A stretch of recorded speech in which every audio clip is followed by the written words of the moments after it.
I know it, but I don't think I should say it. Gingers. If there's a group of people that Cartman despises just as much as hippies and anyone who celebrates Judaism, it's anybody that has freckles and red hair. Ginger kids are born with a disease which causes very light skin, red hair, and freckles. Ah, nasty, yuck! This disease is called gingivitis, and it occurs because ginger kids have no souls. In addition to Cartman's constant bashing of them, the portrayal on the show was not so positive, frequently shown as being frail and somewhat creepy. It's not true they have no souls. No, I'm sure they do.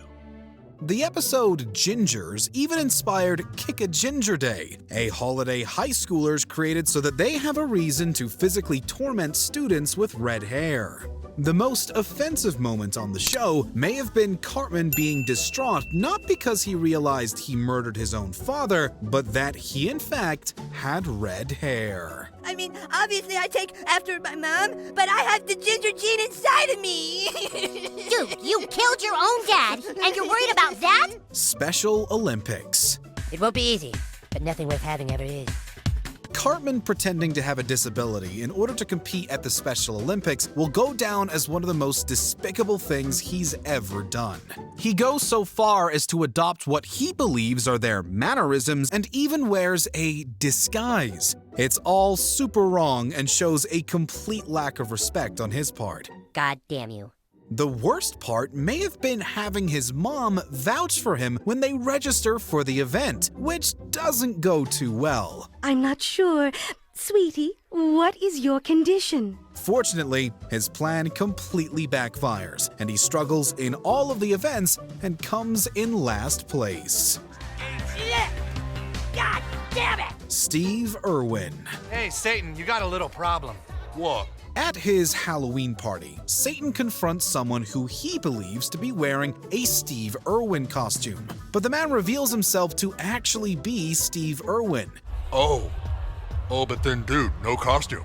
Sorry, you gotta go. Realizing that he's not actually wearing a Halloween costume, Satan promptly gets him kicked out. This brief exchange could be seen as problematic for so many reasons. The way the character is drawn, and the fact that he's in hell. Irwin's wife, Terry, was reportedly very upset by the portrayal. The most ironic thing about this joke was that Satan and everyone at the party thought the idea of someone dressing up as Steve Irwin was offensive, which it very much was. But that point gets lost in true South Park fashion.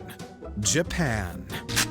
The time has come. We will take Pearl Harbor. The Japanese were definitely not happy with this one. In the Season 2 episode Shin Pokemon, the Japanese are portrayed as hungry warmongers set on taking over the United States. Through Shin Pokemon, an obvious parody of Pokemon, they hope to brainwash children in America to join their cause. The evil power is the United States government! The mannerisms and over-the-top accents of the Japanese on the show can most certainly draw the ire of certain viewers. But the worst part was when, on multiple occasions, they claimed to have small genitalia in an attempt to fool the American characters. So smooth. And this wouldn't be the last time the show took shots at the Japanese. No! This is racial stereotype! China. The creators of South Park have never shied away from taking digs at China, and this is on full display in Season 12's The China Problem. Fearing that the country of China will invade the United States, Cartman decides to take matters into his own hands. How, might you ask? By pretending to be Chinese and infiltrating a local P.F. Chang's. Here, put these teeth in, and just say hello and please a lot. The way Cartman dresses and pretends to be Chinese is just super offensive, and it's hard to see how this would fly today. The joke, which was just as, if not more offensive in the episode, was portraying Steven Spielberg and George Lucas explicitly doing away with Indiana Jones, a metaphor to show what the creators believe the two filmmakers have done to the film franchise with the release of Kingdom of the Crystal Skull. No, what are you gonna do to him? People who annoy you.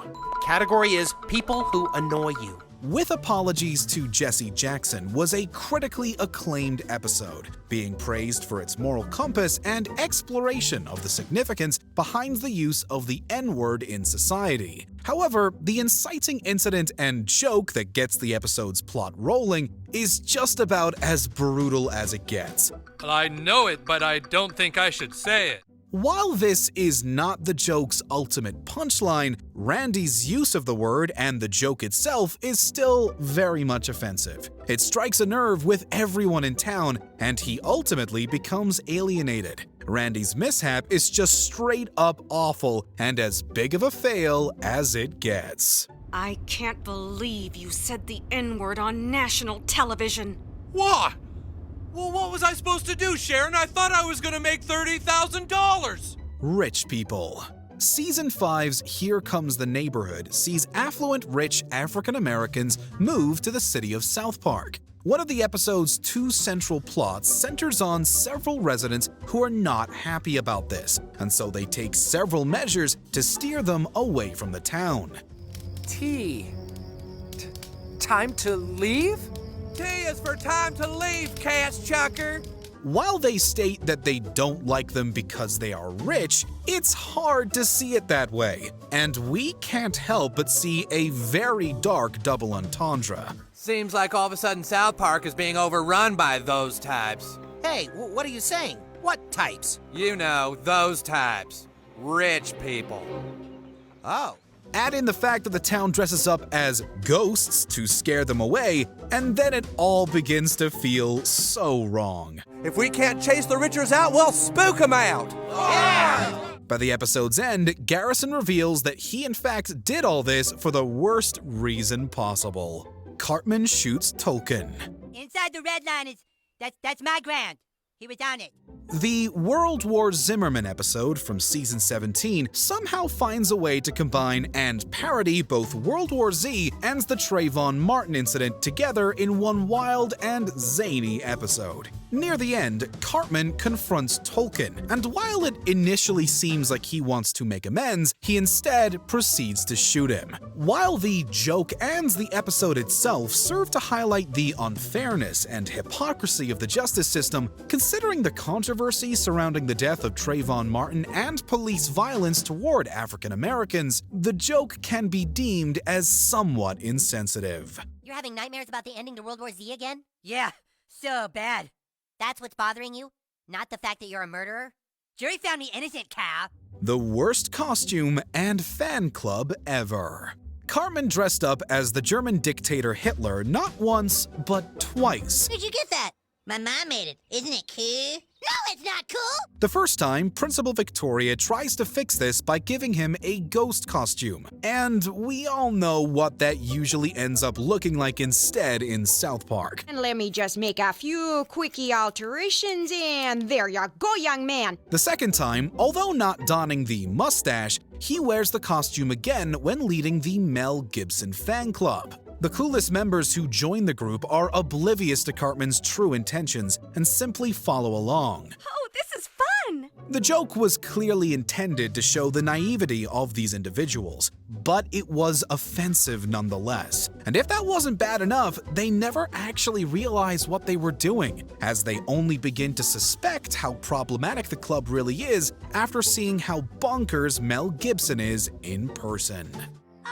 No, come on, people. We're so close to completing my final solution. Before we unveil our top pick, here are a few honorable, or in this case, dishonorable mentions. Bass guitar. Tolkien certainly didn't appreciate being naturally gifted at playing bass. God damn it. Tunnel of Prejudice. Even after hearing the worst insults possible, Cartman enjoys it all. I want to ride again. I want to ride again. Muhammad.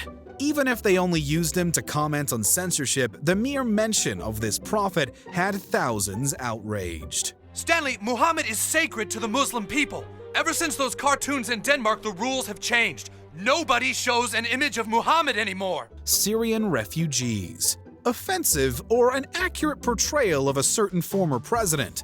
You decide. See, what I know is that there's only one way to deal with Syrian refugees, and that is... abortion. Garrison's take on abortion is about as insensitive as it gets. I mean, now you're gonna scramble its brains or just vacuum it out? If you want, you can just scramble it and I'll queef it out myself. Canada. Where to begin?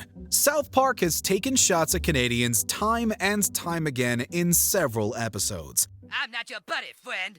He's not your friend, guy. I'm not your guy, buddy. The South Park movie's central plot even focuses on a conflict between the United States and the neighboring country. Canada! Canada! With all the hockey hullabaloo! On the show, Canadians are portrayed as goofy characters with a supposed heavy stereotypical like Canadian accent. How did a U.S. citizen get past my wall? Throughout the series, everything from their politics and weddings is shown as either abnormal and strange. Prince is now in some kind of isometric cube. This is certainly breaking with tradition now. The show's portrayal of the country and its inhabitants is one of the longest-running gags on the show, and it is anything but flattering to say the least.